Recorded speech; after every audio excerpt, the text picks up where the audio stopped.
This past month was meant to be enjoyable because it is a movement of fulfillment. And what made it less than enjoyable was that you thought that to move through it gracefully was entirely up to you and you alone, coping with others who also think they are having to do everything by themselves and themselves alone. You see? Not because the movement itself is difficult or was difficult. It's a simple and big secret. It's a simple secret, not full of complexity. It doesn't take skill to float on your back. It doesn't take effort to float on your back. A leaf effortlessly floats downstream. It doesn't even have any arms or muscles with which to accomplish anything. And there it goes, right down the stream. You see, you all pride yourself on the fact that you think you stand head and shoulders above everything else because you have more capacity than a leaf.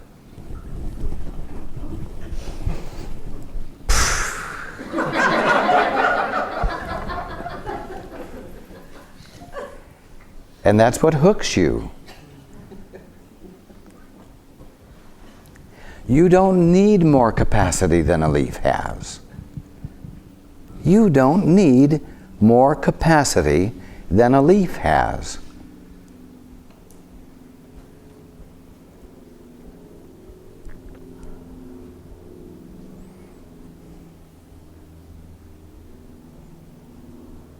And do you see how silly it is to try and top someone else's capacity? And that's what you spend most of your lives doing. Being equal to or being better than someone else's capacity to swim upstream, to not be in the flow, and prove how good you are at not being in the flow.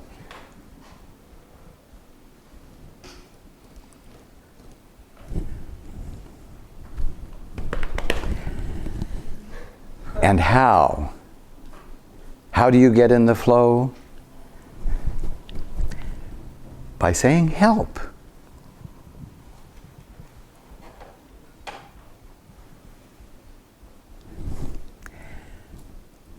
By abandoning the belief that you are an independent mind,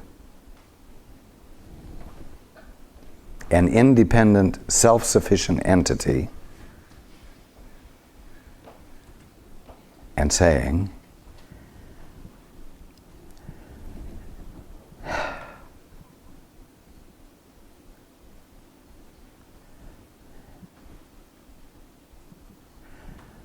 I know there's something bigger than me. I know I didn't create myself. And whatever it is that's responsible for my existence, I would like to connect with it. I would like it to show me how to be in harmony with it.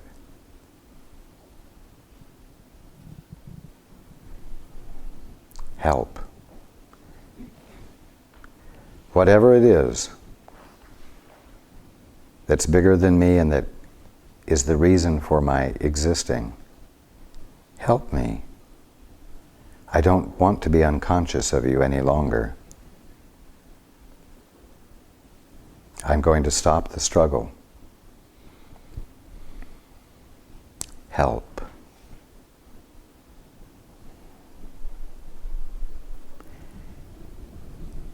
And then shut up so you can hear the response. It's like, stop swimming so that you can feel the current. And so that you can feel the way it embraces you and holds you and moves you. And so that your mind is free to pay attention to where the movement is taking you.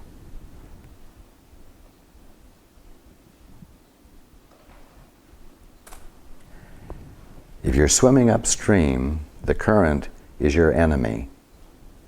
If you relax, the current becomes your ally. It becomes your servant. It doesn't serve you to give you what you want, but it serves you by getting you where it's taking you. Insulting to the ego. But hey, do you want to go where the ego has suggested it can get you, but can't?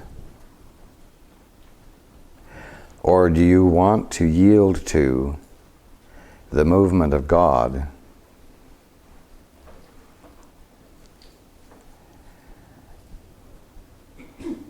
that can get you to the place where God is all that you're seeing and experiencing as the center and circumference of you and all that is, in which bliss is your experience?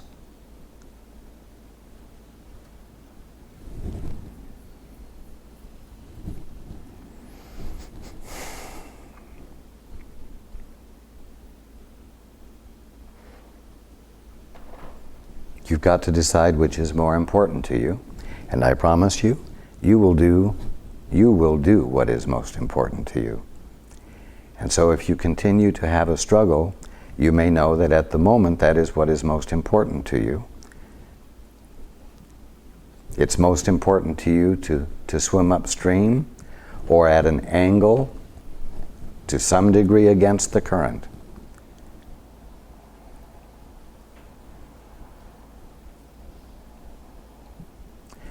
But at least you know what the answer is. The answer is give up the struggle. Turn over on your back and float. Yield to the current. Discover that you weren't meant to have any more authority over the situation than the leaf.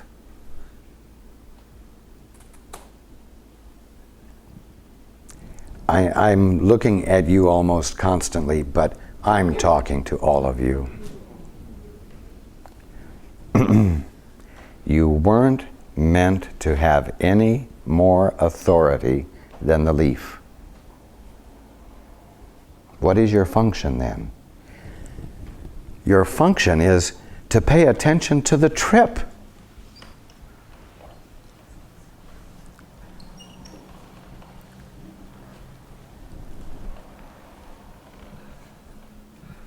The valleys, the scenery,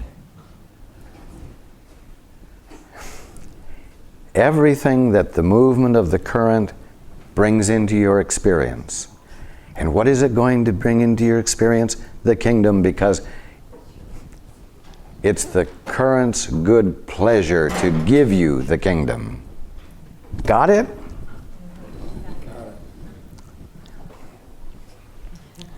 Now, you'll probably lose it in 20 minutes. But at least you know now that you had something that you lost. If you don't know that you've lost something, then you're stuck.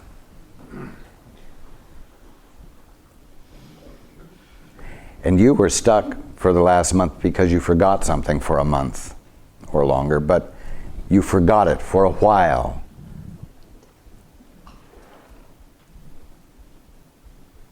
So, sign up on a slip over there, order the set of tapes from today, send a contribution. No, I'm joking about that. But get those tapes so that you have it to listen to to remind you of the simplicity of this. And if you keep forgetting it, so what? Keep reminding yourself, because that's how you break the habit. And don't judge yourself because you forget it. Just keep remembering. Remember as many times as you forget, and there will finally be a time that you remember and never forget. But do the work. Take the effort to break the spontaneous habit of concern, worry, fretting, and trying to figure out how to do everything all by yourself. And break it, the habit, over and over and over. Interrupt the habit. That's what I mean. Interrupt the habit over and over and over. This is what it's about. It's not about all the spiritual talk. And have I described anything difficult? Anything complex? No. How difficult is it to stop thinking? I know that it seems very difficult. But thinking is not the equivalent of being conscious. And thinking is not inseparable from being conscious. How hard is it to stop worrying? Well, you can say it's very hard to stop worrying, but you do know that you can stop worrying. You do have ways to stop worrying. Well, what does it mean when you stop worrying? It means you stop thinking about the worrying thoughts and you give your attention somewhere else. And what that means is you usually start thinking about something else. You think about working in the garden, or you think about cooking dinner, or you think about caring, giving attention, loving attention to somebody else. It's still thinking, but there's a way to stop worrying. And I'm telling you, there's a way to stop thinking. And you manage to do that very often when you take a hot soak in a tub. Because what happens is that the physical sensation of extreme warmth feels so good that your attention slips to the good feeling. And you say, oh, to hell with it, I'll worry after the bath, after the soak, right? And so you make a decision to not think so much and just absorb the pleasure of the warmth and the pleasure of relaxing and the evenness of the breath that comes and the lowering of your blood pressure that happens and the smoothing out of your breathing. You begin to enjoy that more than the worrying. So what we're talking about isn't complicated. Roll over on your back and float. Cease expending energy and effort. Just stop it.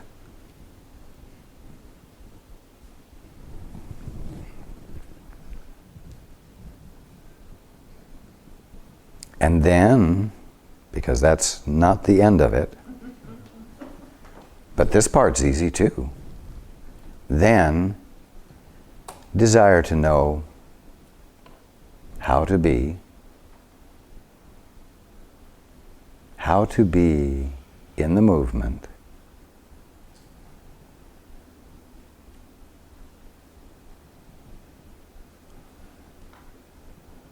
how to fit into the movement, so that the things that are frustrating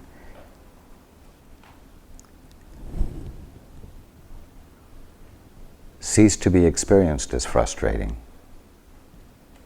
so that the problems you were fretting about are resolved.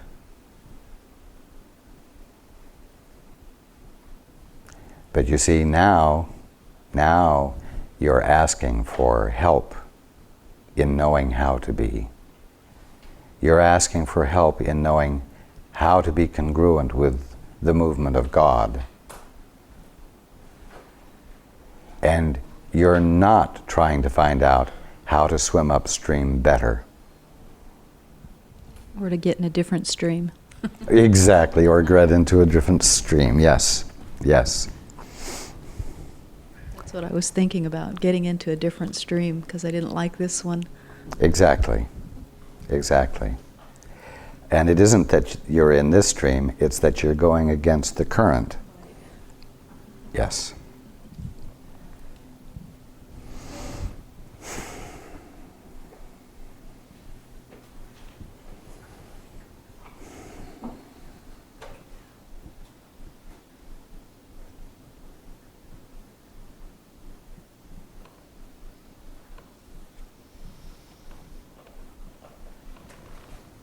We're going to take a break so that this can just sit before you have some wonderful new thing to replace it with.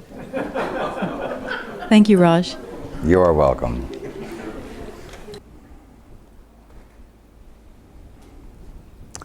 Okay. Hands.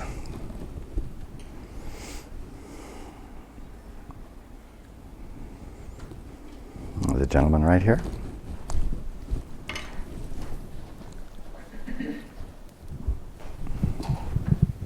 Thank you, Raj. As I was sitting outside during this break, I experienced myself on my back in the sunshine, possibly floating, and in a river. And I was curious to look around to see the kingdom of God, kingdom of heaven. On one side of the river, I saw what appeared to be war and the preparation for war. I looked on the other side of the river and heard what I thought was the rumors of war and mongering about war. And I'm curious as to what I was not seeing or why those experiences were felt impenetrable as I was looking for the kingdom of God. Okay.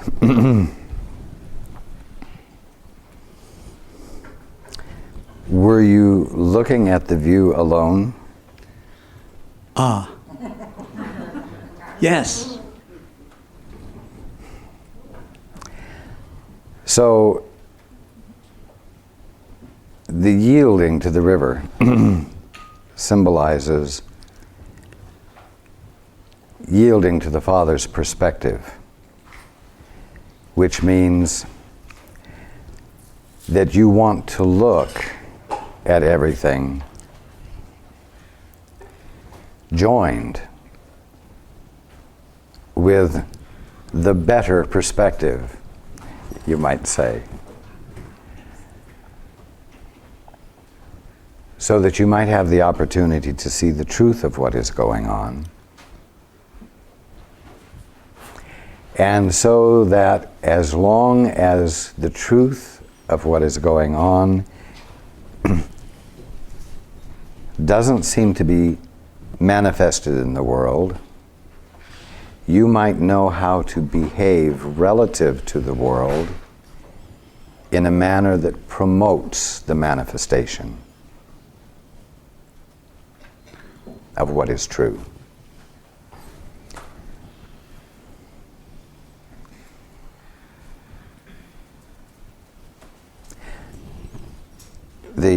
The problem you all have is that you look at everything all by yourselves.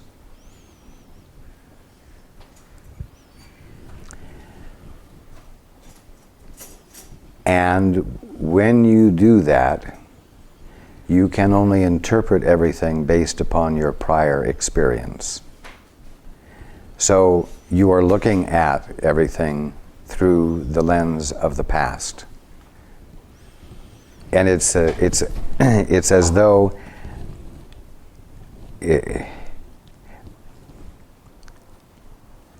it's as though you go into your computer to find something you haven't put there yet. All you're going to come up with is what you already put there. You see what I'm saying? Yes. So, as long as you are looking alone, you're always looking at the past. Even though you're looking at the now, because you're in the now, you're looking at it through the past, if you're looking by yourself.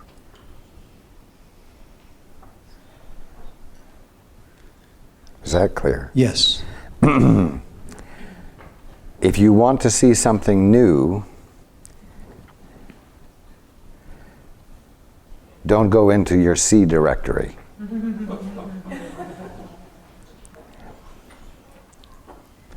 You're going to have to go somewhere else so that you can then have something new to put in your C directory.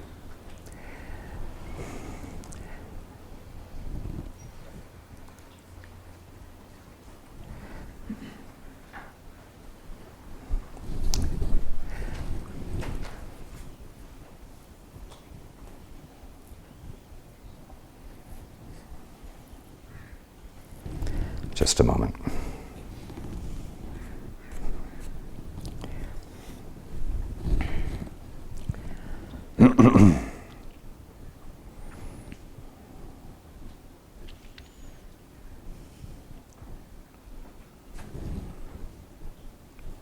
We're going to change tapes.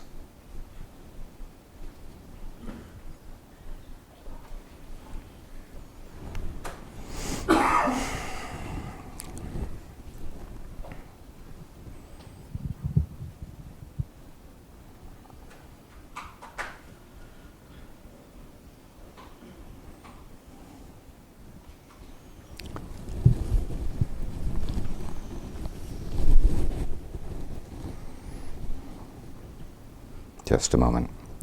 Paul is afraid he won't be able to convey this well, and so he's yielding further.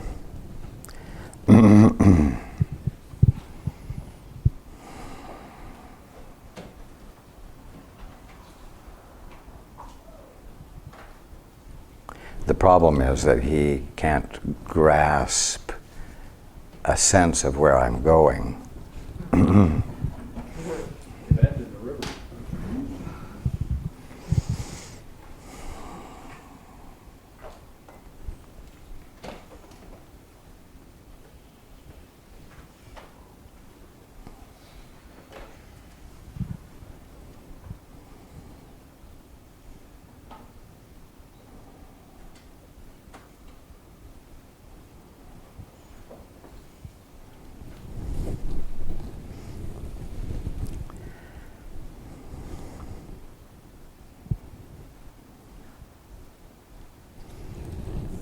We've been talking about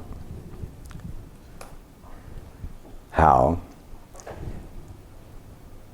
when you're looking at things alone, you're always seeing the past, meaning your mind's eye of the past.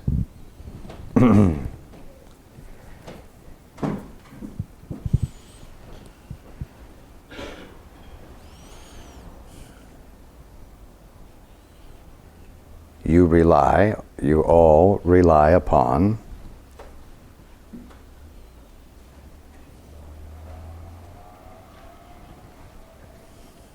memory for your comfort or for whatever sense of peace you have. You say, if you're asked, how are you feeling? Pretty good. I'm not miserable today. I'm rather happy right now. Things are very pleasant. I love to listen to Raj, and that's what's happening, and I love to be with people who won't make fun of me because I love listening to Raj, and the food is good, and so on.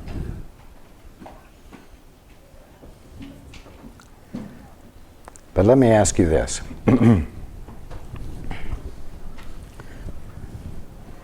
No, I'm not going to ask you something. I'm going to point out something. part of what makes you feel good today is that you live in the United States. Part of what makes you feel good today is that you live in the town you live in. Part of what makes someone listening on the internet feel good is because they live in Holland. And part of what makes another person on the internet today feel good is the fact that they live in Dublin, Ireland. But you don't say, well, I feel good because I live in the United States. But let me ask you this. Now I'm going to ask the question. If your spouse or partner came to you and said,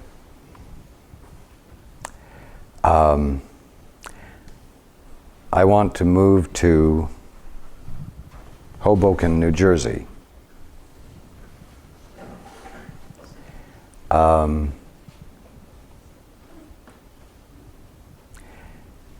And you really didn't think that was such a hot idea. Or I want to move to Fiji. And the idea of the tropics sets well with you, but living on an island permanently doesn't.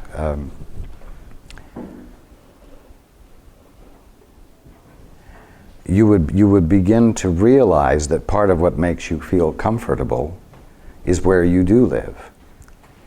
And part of what makes you feel comfortable about the fact that you live where you live is that you are familiar with where you live. So part of your comfort right now has to do with things you would never think about. And all of these things are memory. All of these things are in your mental computer banks.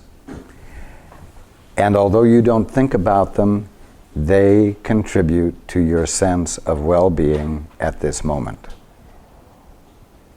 If any one of those things were to be changed drastically, you would find that you weren't as happy and that you weren't in as much peace. Now, what's the point of this? The point of this is that you don't realize how governed you are by your memory. You don't realize how much of your present and your experience of the present is governed by the past, because you're using the past as part of what makes you feel stable. Your familiarity with the community you live in is a memory that you have acquired. But change any one of the factors and your peace is disturbed. And adjustment has to occur. Right?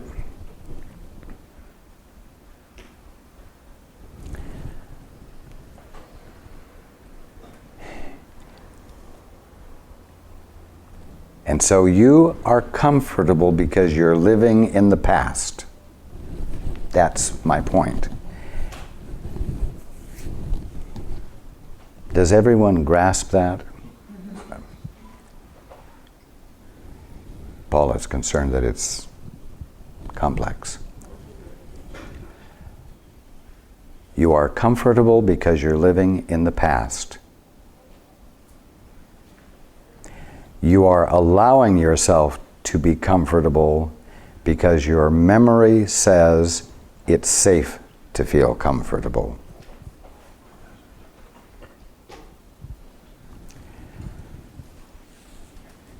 Now, if you're comfortable because you're living in the past, well, you know, how sane is that? When you have the grandmother or the great-grandmother of the family who spends all of her days talking about what happened in 1962, or when they went on this trip in 1943, and